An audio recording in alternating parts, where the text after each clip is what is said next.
Are you looking for more out of your life? Do you need ideas on how to start new businesses and how to move forward in your own personal life? Well, guess what? You have come to the right radio show.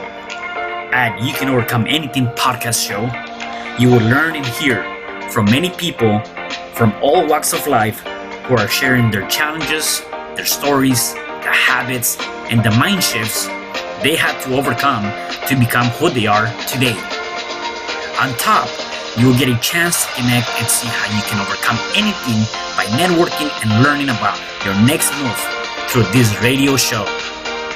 I present to you our great speakers at You Can Overcome Anything podcast show with your host, Cesar Espino.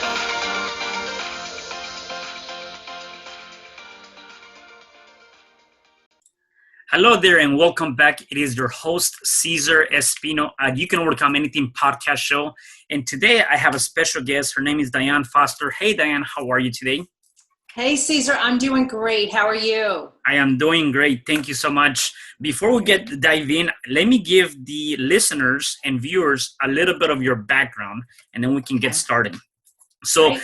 Diane is an award-winning inventor, best-selling author, TEDx speaker, TV host, podcaster, international living expert, and Re-Invention specialist. She works with clients privately and helps you clear away mindset blocks and limiting beliefs that can block you from reaching your full potential in business, life, and relationships. Diane is the CEO and founder of I Have Today. She is the best-selling author of I Have Today, Find Your Passion, Purpose, and Smile. Finally, her live TV show along her podcast, I Have Today with Diane Forster, and all her other transformational products programs help people live enriched, empower, inspiring lives through their transition to reinvent themselves. Diane's career began in advertising and TV sales, including Disney, ABC. She's also the inventor of the Spifter, a fun kitchen tool that won an innovation award at the International Houseware Show in Chicago. Diane has been featured on ABC, QVC, the Chicago Tribune, San Diego Voyager, Business News Daily, and many other TV, radio, and podcast shows. She has written articles for Inventors Digest magazine and writes an inspiring weekly blog. Diane is the mother of twins and lives in San Diego. Her mission is to see that 1 billion people who don't know their self-worth discover their true divinity, power, and purpose. And oh my God, like so much going on, and definitely want to dive into all of that. Before we do that, though, I want to know more about you and you growing up. And were you born in San Diego, or where are you originally from? No, I was actually born and raised in New York. My family moved from New York to California when I was 17. It was the summer before my senior year of high school. It was a very traumatic time of life for me. But of course it ended up being the best thing that ever happened to me. But so we moved cross country when I was 17 and I graduated high school. I went to San Diego State, which is where I fell in love with San Diego. And then got a job in advertising in LA and worked in that industry for 8 years before moving to Chicago to get married and switched from the ad business to television sales business. So I spent 24 years in that industry, and the last 20 I was with ABC, Disney ABC. So I grew up in New York, lived in LA, lived in Chicago. Now I'm in San Diego. I've been in San Diego almost 5 years now. So wow. Yeah, that's amazing. So let me ask you something. Like growing up, was it your dream to be in the TV, radio industry, or what was it you growing up? What was it that you were trying to be? You know, it's so interesting because I didn't have the aspirations back then that I have now. I really didn't. I grew up in a small town on Long Island, and I really, my big dream and vision at the time was to, work in Manhattan. I wanted to be a secretary or in some position working in some office in Manhattan. And then it evolved, and I thought I wanted to be a court reporter. So there's a story there. I went to San Diego State for a year and then ended up getting a job over the summer, a temp job at an ad agency, and they ended up offering me a job after I was there for 2 weeks. And I thought, well, I have my foot in the door here. Seems like a great industry. It wasn't even on my radar yet, but I think I'm going to take this opportunity. I'm going to take this position. And at the time, it was early 80s, and it was for $13,500 a year, which I thought was like $1 million. Yeah. And so I decided to go to court reporting school at night. I thought, well, let me work full time, and then I'll go to court reporting school. Well, 2 years into that, I realized, wait a minute, I had to learn medical terminology, legal terminology. And I thought, wait, if I'm going to come out of this and I'm not going to be a doctor or a lawyer, and I'm going to be stuck behind a machine all day taking dictation of what other people are saying, that's just not my personality. So I walked away from that, and I had my foot in the door at the agency. And I said, well, what do I really love about being here? And I thought, well, I really like media, and I want to pursue a position in the media department. So that's what happened for me. And it truly was, I guess the message there for anyone who's listening is, I didn't have it all figured out. I didn't have the grand plan. I just follow, which we'll talk a lot about. I just follow the next right step, or put one foot in front of the other, and not having to have it all figured out. Well, by having that attitude and taking the position in the media department, it turned into a 32-year career in advertising and television sales for me. And so it wasn't until I was in the agency, started working, that again, I had this epiphany that, wait a minute, this is as far as I think I want to go. I had reached media supervisor level, and I thought, I think I really want to switch to the sales side. They look like they're having way more fun. They're working way less. They're making way more money. That's what I want to do. So that setting that intention for it and putting it out there, that made it happen for me. So, and I was really, focused. I said, I want to work. This is such a fun interview already. I don't tell this story a lot, so I'm having so much fun telling this story. I love it. But when I said, well, I really want to get into the sales side of this business, the television ad sales side of the business, I said, I want to work.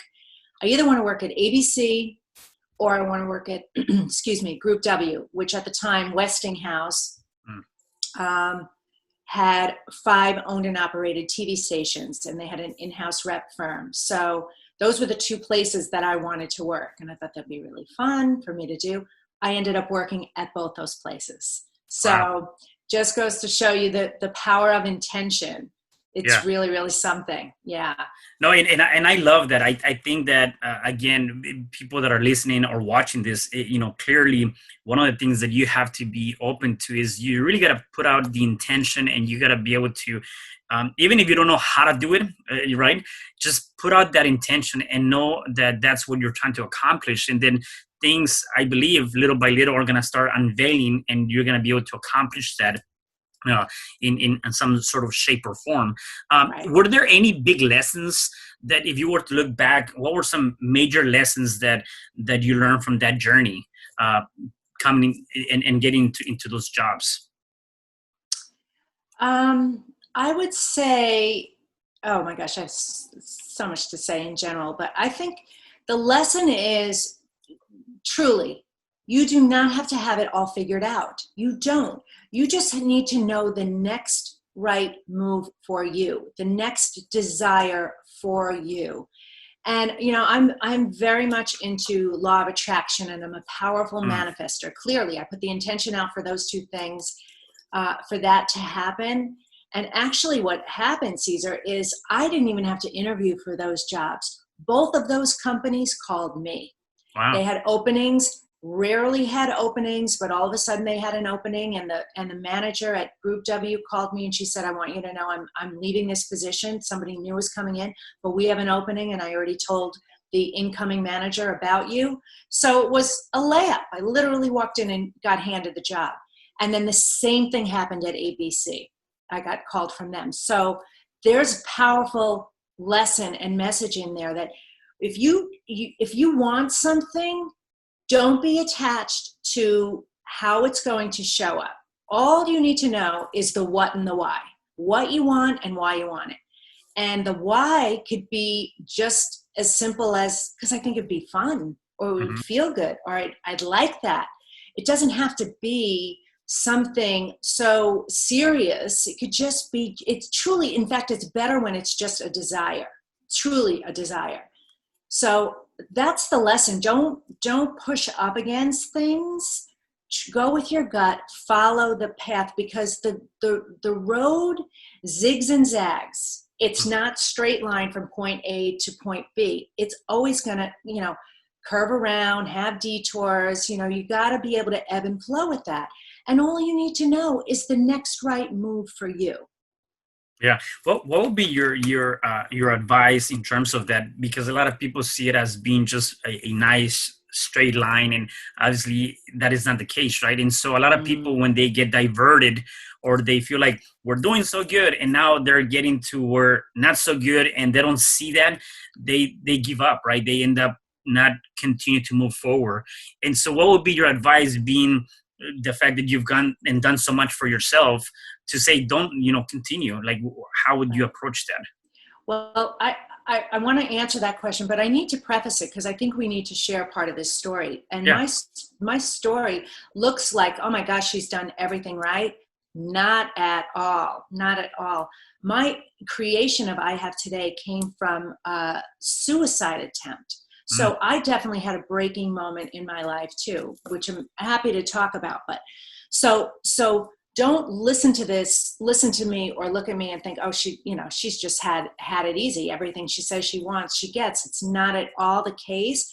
I've just learned so much in my, almost 4 full decades of working, a lot of lessons along the way. So for someone, and especially right now with everything that's happening in the world, there's a lot of people who are rethinking their lives, their careers, their relationships, their health, their vulnerability, their freedom, and they're being called to, on a energetic level, to go within, to go inside as we're stuck inside. And so they're asking themselves a lot of questions about, what's this all for? And am I really happy? And what do I want to do? And what if this all does go away? What if I can't go back to that thing that I thought was that stability? What if that happens to me? What will my life look like?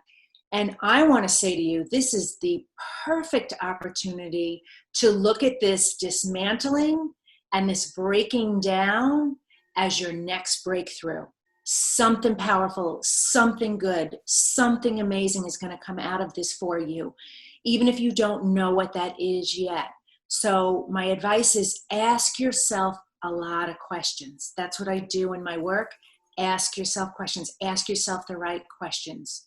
Like, what's really true for me? Not what I think should be true for me, but what's really true? What do I want? And why do I want it? And when I have this thing that I want, what will my life look like?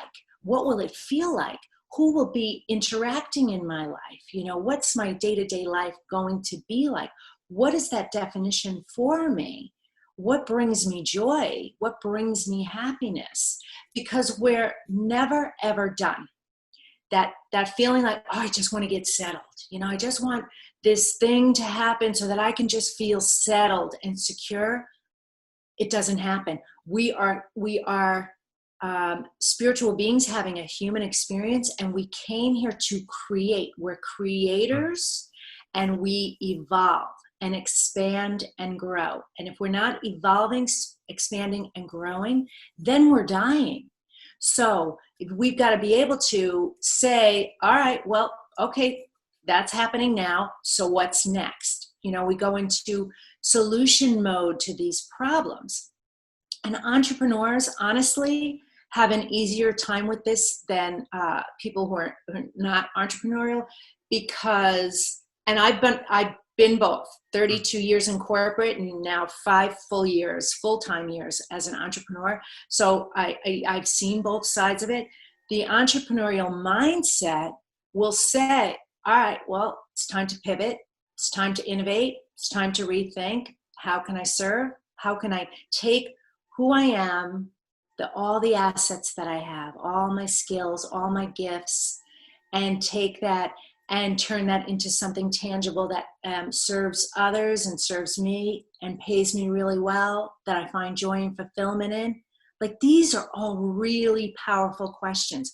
If you start asking yourself questions like this, your brain is going to go into solution mode. It's going to find those things for you, and all of a sudden ideas are going to start popping into your head in a really amazing, creative, fun way. So it's a lot of the work that I do is I help people reinvent their lives, very, very intentionally. Yeah, no, and that's definitely very powerful. And just to reinforce that, I think even in times like this, what we're going through right now with the COVID-19 or this particular era, I always, one of the things that I said is that, if you don't come out of this with something new, a new idea, a better relationship, or whatever the case may be, a lot of times it wasn't a lack of time, because I know prior to this, many people will complain about, I don't have enough time, and there's not enough time for me to be a good father, a good husband, a good mother, whatever the case may be, or even to learn something new. And I say, if you come out of this with not at least one small skill or something new, something different, then it wasn't a lack of time. It was a lack of discipline, or it was a lack of direction. It was a lack of not having those things for you to really take that to the next level, right? And then the other thing too, I really like what you mentioned. I heard this from, I forget who I heard this from. Nevertheless, if you stop growing, if you stop working on yourself, if you stop doing that, then you start dying, and you just reinforce it, because it's true, right? The minute that we stop doing something, you're telling yourself, that's it. Like, there's not another purpose for you, and therefore your body starts decaying, right? It starts dying from that perspective. It does. Yeah. Yes. Yeah. So yes. You've ever noticed people who retire and then end up, passing away very, very quickly right after? Right, because they feel like that they lost that sense of, whatever that might be, that being busy or doing something. I do want to touch a little bit on this, because, one of the things that I like to talk to my guests about is, being able to overcome some major obstacles, because I feel that the people that are listening to us or watching us might be going through something similar, or may know somebody that might be going through something similar, and they can learn from that. So I want to learn a little bit about your suicide attempts, and what was that about, and how were you able to overcome that? Okay. Yes. So while I've been, lucky and blessed, I hate the word lucky, but blessed in my career, my personal life is what I struggled with. My marriage and relationship was not good. I was in a marriage for 20 years to a very nice man who we loved each other, but we were not in love with each other. And it was not a good relationship. And it was very toxic and narcissistic. And it was a secret that I kept hidden to the outside world. I just didn't want anyone to know, because the packaging of my life looked so good. But what was going on with me internally was a completely different story. And I just kept hoping it would get better. And I struggled in that relationship. And I had been in a family and surrounded by a lot of divorce, and I did not want to be another one of those statistics. And so struggling in and out of therapy and all sorts of things happened. One of the things was my mom got sick and died of colon cancer. And that was really just a tragic time in my life. I lost her. She was 53 years young when she passed away. And I struggled with that and had to overcome that. And as I was, dealing with my mom's cancer, or we were dealing with my mom's cancer and her, her therapy and her treatments and everything that we were going through, I was flying back and forth from Chicago to LA doing that. And at the same time I was doing that, I was trying to get pregnant. And that wasn't happening. And I had just started the job at ABC after leaving, Group W. And so I had this trifecta time going on in my life where I had no idea which way was up. And so my mother ended up passing away. And the month after she died, I got pregnant with my twins. And so life became all about the kids, which happens to a lot of couples. And so our relationship got worse and worse, and my needs kept getting further and further pushed back on the back burner. And so you can't live like that indefinitely. And I just kept up a good front for as long as I possibly could, until the moment that I couldn't. And I had a breaking moment. It was June 25th, 2011. It was a regular Saturday. We were busy running around, taking the kids to and from practices and errands. And we went to some friend's house for a barbecue that night. And there were a bunch of families there, and everyone was having a great time. And when we got in the car to go home, the fighting started. And when I got home, I just snapped. And I went upstairs in the bathroom and I locked the door. And I took out 2 full bottles of prescription pain pills that I had sitting in that cabinet from a surgery I had the year before to have part of my colon removed, because the stress of my life was literally killing me. It was literally eating away at me. And my mother died of colon cancer. So here I was heading down that same path. And so as I stood there in the bathroom with the pills in my hand, a force knocked them out of my hand, and a voice screamed in my ear, "You are not ending your life this way, Diane. You need to go get help so that you can tell your story and you can help others." And I threw my hands in the air and I said, "Well, you need to show me the way, because I don't know how, I don't know what to do." And so I cleaned up the mess and flushed those pills, kissed my kids goodnight. And the very next day I reached out for help. And I said, "I need help. I am changing my life." And so that started me down the path of self-discovery and spiritual awakening and personal development. And I started healing in this really incredible way. And what started happening for me is it took another 6 months or so to get out of that relationship. But then I really started implementing practices. I had studied so much information. I was just like a sponge absorbing everything. But I started implementing and creating my own practices and processes that worked for me, that allowed me the opportunity in a moment to get aligned, empowered, and intentional. And so that I could be moving through my life with, confidence and focus and clarity and direction. And all of a sudden, all of these intuitive gifts that I have that lie dormant forever started getting dialed way up. So I had already invented the spifter, but I started creating and writing, and poetry and stories were coming out of me. And so 2 years after my bathroom moment, I woke up with a poem in my head called "I Have Today." And when I finished writing "I Have Today," I looked down at it and said, "This is way more than a poem. This is a movement. This is what God was talking about in the bathroom 2 years ago. I'm supposed to help others who don't know their self-worth discover their true divinity, power, and purpose. Because if I was living in this quiet hell, living this secret, how many other millions of people are living like this too?" And so it birthed the idea for me. And so that led me down. Then 2 years after that, I was thinking I wanted to write a book. I knew I wanted to speak. I knew I wanted to, do something and use my life and use my story and use my healing journey to reinvent myself. And so 2 years after the poem, my twins graduated high school, and I quit my job at ABC with no net. I sold my house and everything in it. I got them off to college, and I moved from Chicago to San Diego with the mantra that has served me my whole life, which is, let's just see where this goes. And so that started this whole journey into I Have Today. I wrote my book. I got certified as a coach. I started speaking. I started my TV show. I started the podcast. And, effective June 1st, we're launching a new series, a new live TV show. So nice. It's just been extraordinary being able to really define and own that and overcome it. I owned it. I owned everything about what happened to me. I did not blame. In fact, I forgave my former husband. I forgave everyone and everything. But most of all, I forgave myself for that, beating ourselves up of I shoulda, woulda, coulda, that whole thing that happens to us. And the forgiveness was such a powerful, integral part of being able to catapult forward. Yeah. and make these life-changing decisions. No, and I really love that. When people start looking at it from that perspective, and sometimes we forget, we were so easy at blaming somebody else or not taking that ownership, right? Right. Number one. Number two, being able to forgive not only just the people that might have done or not done anything to you, whether you did something to them or not, being able to forgive them and forgive yourself, I think is very, very powerful.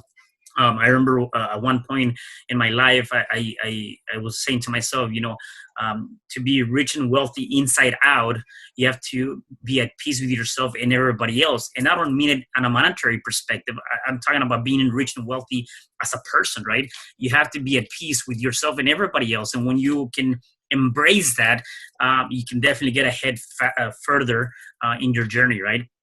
So when you look at I have today, I can see where that came from and where that grew. Is there a particular meaning to I have today Yes. in that? Mm-hmm. Oh, yes. It's truly all we have. All you have is today.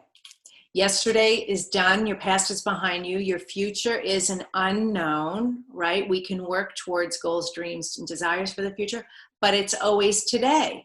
Have you noticed that? Yeah. So the power in I have today, I teach a 3-step process that I write about in my book about really being able to live intentionally the I have today way. And I'll break it down really, really quickly. Mm-hmm. I have a free video training. If you're interested, I can give you the link to that after. But the 3-step process of living the I have today way is love it, thank it, bring it.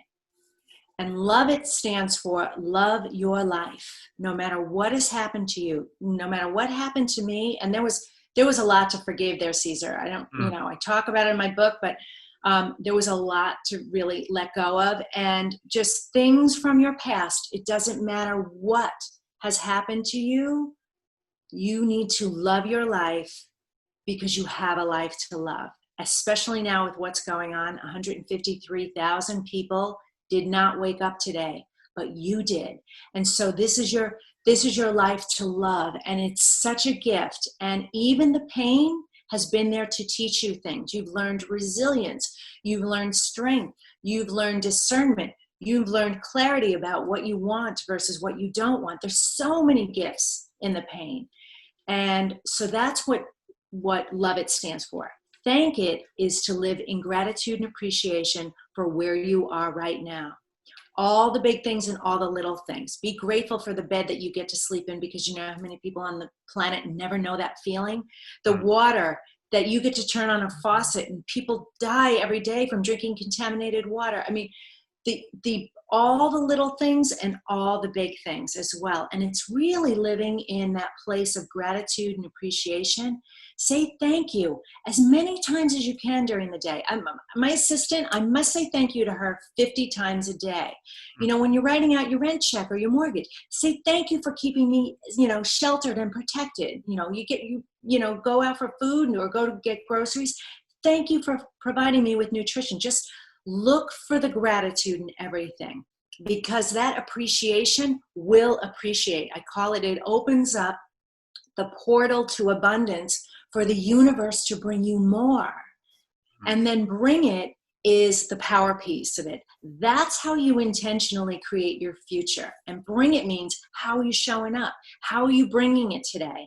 Knowing that you love your life, no matter what's happened, you're grateful for it and living in thankfulness for it. And then the bring it is, how are you showing up? How are you showing up in your mindset, in your attitude, in your love life, in your health, in your mindset, in your relationships, in this interview right now with you? Am I bringing it? It's that level of intention where all you have today is to squeeze the juice out of every second of this day. And by living that way, with that level of intention, you are going to be surprised and delighted all day, every day. You're going to feel happiness every single day. Maybe not all day, every day, but you will find moments of joy and happiness in every day. And your life will continue to have this compound interest of just keep getting better and better and better. I love that. And you also talked about there's 6 words you need to replace to positively change your life. Can we go through those 6 words? We sure can. And I have video training on this too. So I'm a master of language, and how I really help my clients is we do a lot of different processes, but we focus a lot on language. So if you're somebody who is a fan of law of attraction and it's not working for you, this is probably the reason why. You do the, the intentional work in the morning. Maybe you're meditating, maybe you're visualizing, maybe you're doing your affirmations, maybe you've got vision boards, whatever it is, even getting to that feeling place. But how are you operating throughout the rest of your day? How are you speaking about yourself and others? How are you using language? So here we go. The top 6 are: you replace worry with wonder. There is no need to worry. Worry is a wasted emotion. If I could remove any word from the English language, that would be the first one I would remove. Think about all the things that you've worried about in your life. So when you go to feel the word worry, like I'm worried about my kids, or I'm worried I'm going to lose my job, replace it with wonder. I wonder what it would feel like to get something even better. I wonder what it would be like to know that I'm fine. I've always been fine. I've always been okay. I've always had everything I need. I never worry about my kids. I always wonder that they have everything they need. They're having a great day. And so that's the energy I'm pushing out. The second word is replace your fear with faith. Now, again, think of all the things that you're fearful about. Instead, have faith and trust. I think it was Joe Vitale. He said in his book, one of his books, I think it's Money, Love, Speed, we don't create abundance, we create limitations. The abundance is already here. We're the ones that create the limitation. So think about the fact that I stepped over that line of fear to faith to move and totally reinvent my life. And the universe keeps bringing me the most extraordinary gifts. So replace that fear with faith. The next word is replace your doubt with determination. So I'll just give you a quick example from me. The doctor told me I would never be able to have children. He just said, we're sorry. It was after several procedures, a lot of time, a lot of fear, a lot of hiccups, all of those things, that could come in. And when he sat in the recovery room, when he shared that with me, I just looked at him and I said, well, that's just not an option. I will have children. There has to be another way. I just didn't let doubt anywhere in the vicinity. I moved and operated with determination. So live with determination. Whatever it is you want, you're entitled to it. You're worthy of having it. No judgment needs to be there. Be determined to go after the dream life that you desire and you deserve. So the next one is to replace anxiety with anticipation. So if you think about anxiety is full of negative energy. You're anxious about something. Anxiety is projected fear and worry into the future. But what if it was anticipation? So right now, with everything that's going on here, and now you need to choose the lens that you're looking at what's happening in the world right now. What is the lens you're choosing to look at? Are you facing it in fear and scarcity mind thinking? Or if you're looking at this as this is an opportunity to reset and all is going to be okay. This is just the disruption that happens before that breakthrough happens. How are you choosing to look at it? So isn't there a lot of anticipation to see what's going to happen? How is it going to unfold? It's really kind of empowering, actually, when you live your life that way. The next word is, I got to go through my list. I'm doing this from the top of my head. Wait, so I did worry, fear, doubt, anxiety, trepidation with trust. So you need to be, when you do this, like step forward but step back. Oh, I want to do this. Oh, but I don't have the money. Or, I'd love to do that, but I don't have the time. This dance thing that you're doing, you are literally blocking off your manifestations from coming from you. You've shut off the field. The field can't come in. You are doing this dance. So trust. If you want to do it, do it. When you focus your mind and you use your heart mind, the Heart Math Institute, we validated this. There's thinking capacity in the heart. So when I feel something in my heart, that's a definite yes. Immediately I go. If it doesn't feel right, I feel it more in my gut. But if I wait and I hesitate, then my mind gets involved, right? The brain, the subconscious is going to do what it's designed to do, which is keep you in fear, keep you safe from the saber-toothed tiger, be right, be small, right? So, being able to trust that gut instinct or that heart lead or whatever that is for you, wherever you feel your yeses and nos in your body could be different. Usually the heart is the yes. It's just like, oh, it just feels good. It feels right. This makes me feel good. Go with it. Go, go, go. Trust that everything's going to be okay. There are no mistakes. There are only lessons along the way. Whenever you decide and do make a decision, if it turns out not to be the right road, you can make a new decision. So there are no mistakes. So you replace that trepidation with trust. And the last one is stress with surrender. So while worry is my least favorite word, surrender is my most favorite word. Surrender is not a sign of weakness. Surrender means when you're pushing up against something and you're stressed out about it and you feel that negative energy, you are causing more harm than you know. What you need to do is just surrender it. Say, I give it up. I give it up to you, universe. I give it up to you, God, whatever it is, and back away from that stress, because you're not going to solve that problem from that same state. Tony Robbins has said this, we can't, and Deepak Chopra has said this, we can't solve a problem from the same state the problem was created, right? So you got to get away from that and you got to surrender it. Go take a walk, go get a drink of water, go take a nap, go call somebody and be there for somebody. Change that state, surrender away from it so that the universe you can allow the universe to download whatever that idea or that thought is that is the solution to your situation. So let go of stress. Don't even say that word. Don't even say it. Even just the enunciation of it causes you to have it. So I've worked with a lot of people to remove that word out of their vocabulary. So yeah. No, I really love this, and it's funny. I just did a video a couple of days back, and I was talking about that same topic, which is words do matter, and the words that we use matter so much, and we have to be very conscious of what we're using. On top of that, not only the words that we use that we're portraying out to other people, or how we're speaking those words, the words that we're speaking to ourselves, and sometimes we're so easy to tell us, oh, you could have done this better, or you're dumb, or you had a stupid idea, and you're telling these things to yourself instead of changing that framing and saying, changing that framing and doing more of more positive affirmations. Like a lot of times we talk down to ourselves without even realizing that, and we have to be able to change that. So the words do matter in many different aspects, and I totally agree with that. So I have a couple more questions before I let you go. If people wanted to reach out to you, wanted to work with you on a one-on-one basis, how can they find you? Well, I offer a complimentary strategy session. So you can find that at dianeforster.com, DIANEFORSTER. It's on my coaching page. So grab a spot there.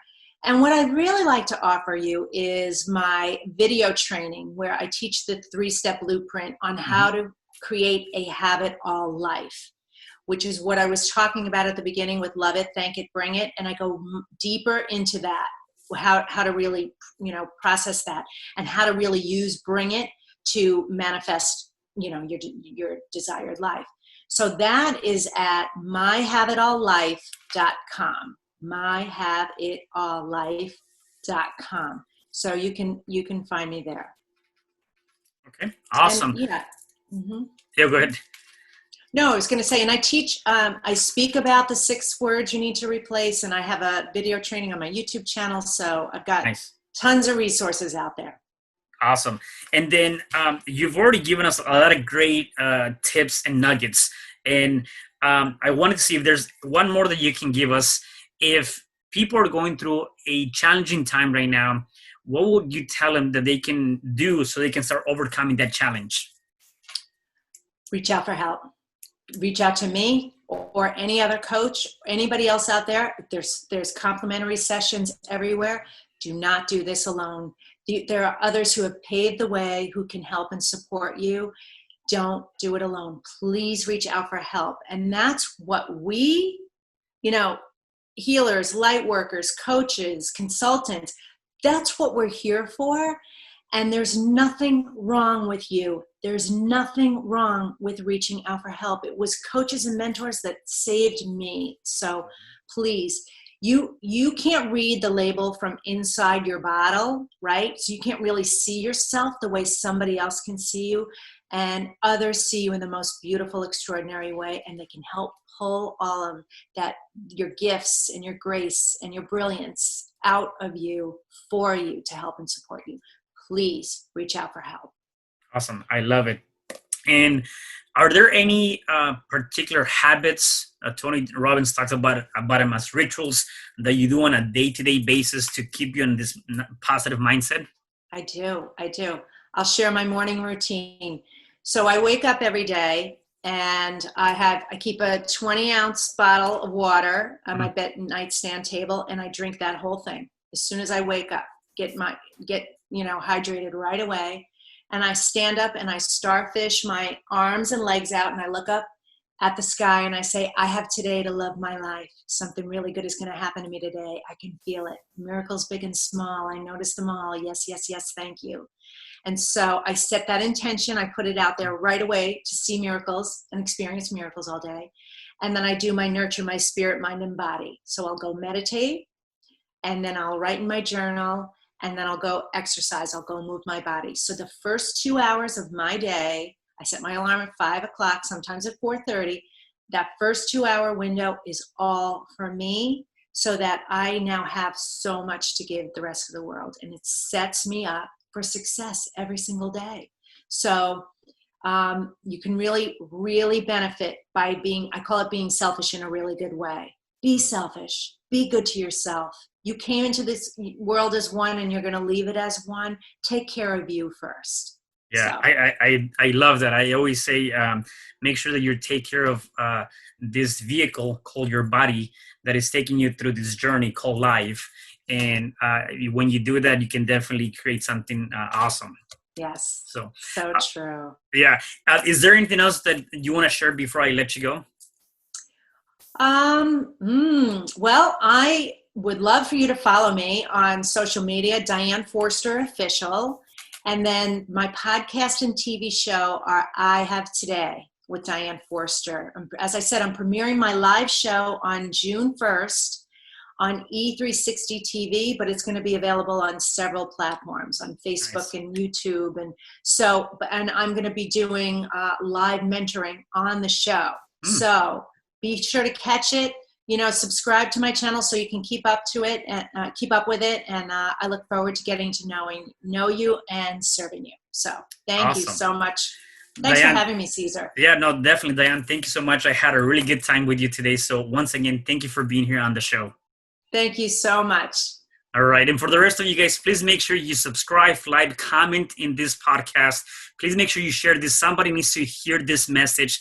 Please make sure you share this with all of your friends. And please stay tuned for the next podcast. You Can Overcome Anything podcast show. Have a good day. Bye. Hi, I'm Cesar Espino, real estate investor, business coach, and consultant, and author of the book, You Can Overcome Anything, Even When the World Says No. My number is 424-501-6046. In my book, I talk about making the necessary changes to shift your mind for prosperity and certainty. Pick up your copy at Amazon. I also love helping families with their real estate and can purchase your house fast and all cash. Follow me on Instagram, Facebook, and LinkedIn. My number is 424-501-6046. Thank you for having me today. I am so glad you tuned in to this podcast. You can find me at Spreaker.com, where you can like and subscribe. And to learn more about myself and my services, you can find me at www.cesarrespino.com, or you can also find me at Facebook under Cesar R. Espino.